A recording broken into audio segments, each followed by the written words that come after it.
So this will help you, again, just this heuristic will help you understand how to use this. So when we get to this position where we've done this sort of thing, and now depending on what has happened, depending on how we manage our frames and our hooks, we will either be able to keep our partner like, kind of floated here and we decide where they go, or they will have the option of, like if I am less effective with managing the frames, they'll have the option of doing this kind of thing, back step a little bit, and keep going back, and this sort of thing will happen. So this is quite good. A lot of you ended up here at some point where you're like, you've got this, and you're in sort of a bit of a broken play. So let's just, most of you ended up there at one point, right? Okay, so if you did everything right, that won't happen, right? Their hip will be chambered, they won't be able to backstep, they won't be able to roll over.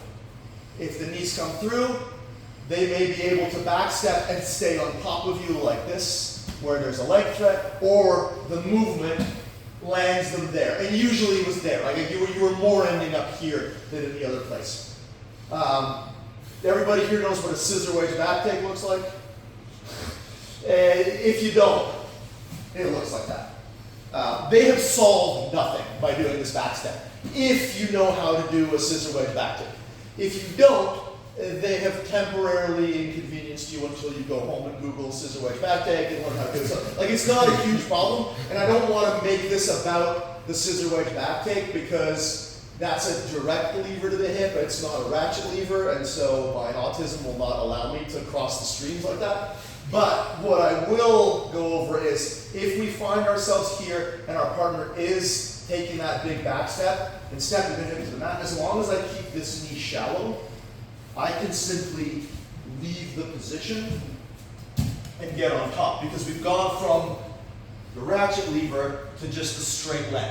So the simpler way of explaining this without the diversion to the scissor wedge back take is if the leg stays bent and we have the ratchet and they roll roll to your hip, then we can just roll with it because I still have the ratchet lever. If as they roll, or before they roll, whatever, I lose that and their leg is straight and they back step and roll over, then you just get up and keep the leg.